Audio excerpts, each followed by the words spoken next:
Right, great to be with you. I'm going to invite you, if you'd like, to turn with me to a new chapter, 2 Samuel chapter 4. We're going to continue again to see, as the narrative of 2 Samuel unfolds, more ugly events. There'll even be more death, to give you a spoiler alert. But the theme that we began last week and that we're going to continue this week is to think about David. And think about him not in his weakness, but in his strength. So I find this an encouraging message, a positive message of David as a leader. And we're going to, first of all, just pick up where we left off with a very quick summary of 2 Samuel chapter 3. And in that, we talked some about David's life. 1 Samuel and 2 Samuel are pretty much a story of the kings of Israel, but a lot of it centers on David. And in David, we see some ugly things. We see his fleshly nature. We see some areas of weakness that he has, and we will see more of those weak areas. There are times in his personal life, certainly, he acted according to what we might call the natural man of the flesh, of which that's how we're born. That's our natural disposition. And David was human. And there were times he showed tremendous weakness. But there were times that he showed he was truly that spiritual man, as Acts 13 says, the man after God's own heart. And we saw glimpses of that last week, and we're going to see more of those this week.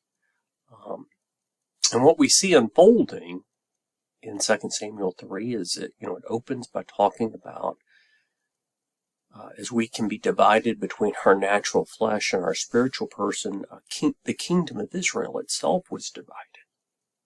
It was very divided, and there was a long war, 7-year war, as they were split from the north to the south.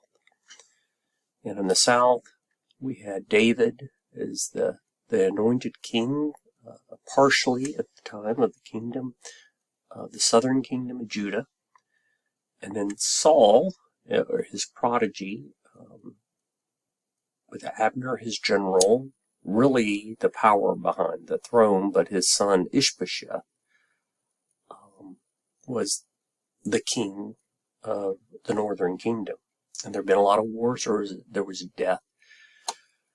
There were problems in both the kingdoms. There were problems between the kingdoms. David had some relationship issues. Certainly Ishbosheth and Abner had relationship issues, and we already saw many consequences unfold. And many of this is very unpleasant to read about. However, just like in our own lives, God is still bringing good. And we are on the brink now of David coming fully into the kingdom, a united kingdom.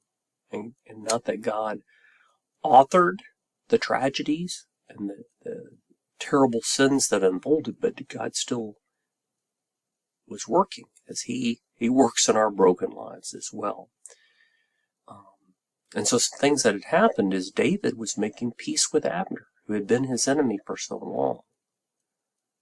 Yet we also saw old relationship problems coming back to haunt.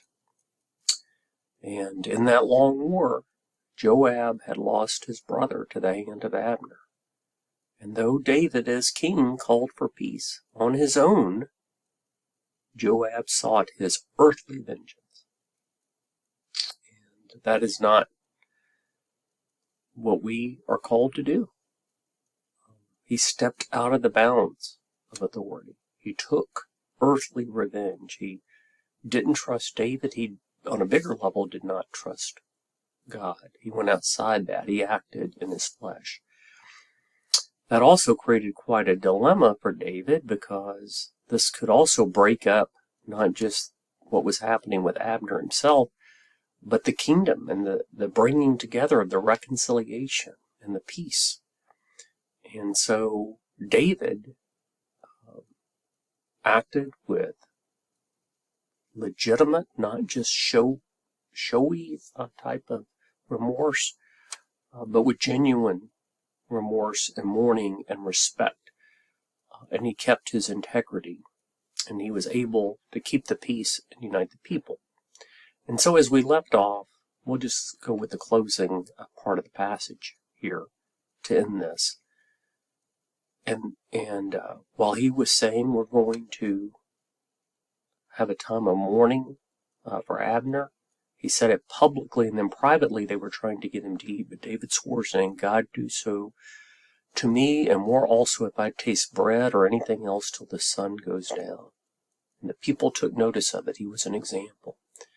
And it pleased them, as everything that the king did pleased all the people, because he was acting here as that great spiritual man. Even though Abner had once been his enemy, he showed respect for Abner and the people, and he wanted to do things the right way. He said he was gentle, though he was anointed king. And he trusted that God was the one to bring justice. And so the Lord repaid the evildoer according to his wickedness. We also see his great trust in God. And that was the end of 2 Samuel 3. As the story continues, there's just a little bit more left in this section before David can fully be king. Because we still have Ishbosheth. Now Abner, who had been killed, was very powerful. He was really the power behind the throne. But Ishbosheth's still on the throne, Saul's son, and he heard that, and when he had heard that Abner had died at Hebron, his courage failed him, and all of Israel was dismayed. And now Saul's son had 2 men who were captains of raiding bands. The name of the one was Baanah, the name of the other Rechab, sons of Rimmon, a man of Benjamin from Beeroth. For Beeroth also is counted part of Benjamin. The Beerothites fled to Gittim and have been sojourners there to this day. There's some few things before we go too fast in this that we ought to notice. Ishbosheth had never really shown any courage, any strength. He had not shown it certainly towards God, and he hadn't shown it in any other way. Abner had done all of his work for him. And now he's weak. His country is weak. His people are weak. Why? They trusted in the flesh. And there were times that Saul and his kingdom were strong. But what we see is they are falling apart. Saul had always represented the fleshly man. And it is natural that this son, which I would just say was a very weak man, Ishbosheth, he is a man with no faith in God, and now he has no more leader of Abner to trust. He's on his own, and he's failing. And I'll say this for all of us. If we're going to trust in man, if we're going to trust in the flesh, it will fail us someday, and our courage will fail us. And we'll be fleeing and running and panicking. And we see here the failure of the flesh. Now, what is also being shown is just the total unraveling of the dynasty of Saul and everything he represented. So it goes on and says that Jonathan, the son of Saul, had a son who was crippled in his feet. It's a sad story. He was 5 years old when the news about Saul and Jonathan came from Jezreel, and his nurse took him up and fled, and as she fled in her haste and fear, he fell, he became lame, and his name was Mephibosheth. It's a tragic tale, and why is it in here? Well, this is all that's now left. Jonathan and the other sons have been killed. Who are we left with? Ishbosheth and a sad person who was tragically crippled. He's crippled, lame, and it was really showing that was the effect of his house. His house had fallen into such weakness. The power is falling now into the hands of David. Yet there's going to be another dilemma for David. So now, we'd seen vengeance before. Now the sons of Rimmon the Beerothite, Rechab and Baanah, set out, and about the heat of the day they came to the house of Ishbosheth, as he was taking his noonday rest. Just an aside, I think that was a common place to find Ishbosheth in his bed, resting, and again, nothing noteworthy of him. Yet, he was still the king. None of this was being authorized by David.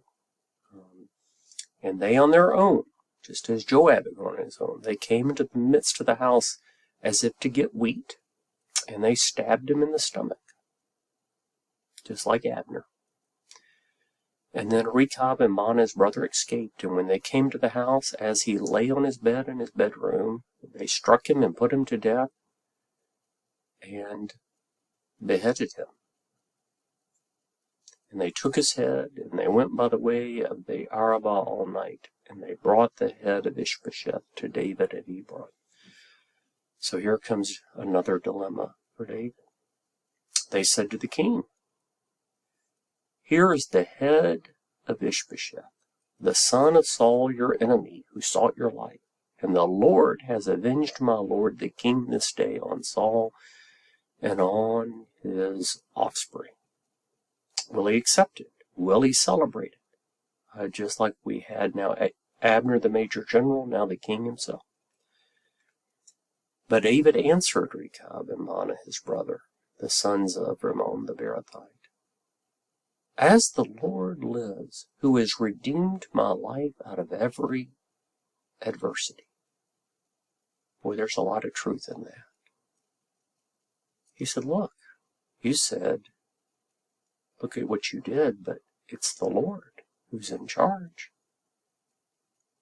The truth is, for all of us, it's the Lord who brings us out of every adversity.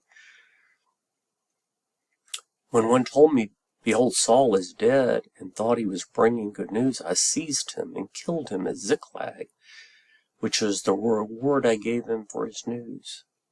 How much more, when wicked men have killed a righteous man in his own house, on his own bed, shall I not now require his blood at your hand and destroy you from the earth?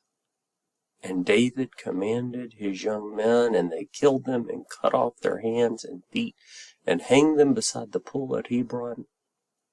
But they took the head of Ishbosheth and they buried it in the tomb of Abner at Hebron. Now, he's bringing back what happened at the very beginning of this book. So now we've had from chapter 1, 2, 3, and 4 several situations that could be very testing to David. And I want to talk about, despite the fact that in many cases David in his personal life showed weakness, as a leader and as a king, he had shown much strength and integrity. First, he showed respect and mourning for the leaders of Israel. Going back to chapter 1, as he just referred to, as we open this book, he found out about Saul and Jonathan's death, and he did not celebrate it. He gave them a great eulogy. He, in public and in private, showed them respect, as he did here recently in chapters 3 and 4, for Abner and Ishbosheth. Does that mean they were so worthy of it?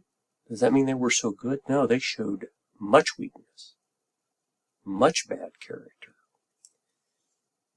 But he did show respect for their office and position, and certainly he did not respect any kind of schemes to accomplish it. And I think about 1 Timothy 2, which says that we should offer prayers and supplications for all people. And it says even for kings and for leaders. And many times I may agree or I may disagree at times with our kings and our leaders. As I've lived my life, I've seen many leaders come and go, and some have acted more honorably and some have acted less honorably. But it's not for me to assassinate them. Absolutely not. I need to show respect. That doesn't justify these other actions. There's respect for their position. And that's important. He also, as a leader, he didn't trust in the flesh to accomplish. He could have a long time ago in 1 Samuel had his own scheme against Saul, and he didn't want to take part in these schemes. He acknowledged, he trusted in God. Remember what he said in 4:9: "As the Lord lives, who has redeemed my life out of every adversity." That's a profound verse. It's a profound truth for David and for us. God has redeemed us. God is the one who protects us from every adversity. Look, let me just say this. If you're feeling trouble in your life and you want to resort to a scheme to get out of it, and say, well, the ends justify the means. No, that's not true. David did not fall to lowly acts lacking in integrity. He acted honorably. And he chose. You might say, boy, he was severe. He needed to be severe. He was severe because that behavior needed to be dealt with. We cannot be a people who act in vengeance. We can't be a people that act in dishonor.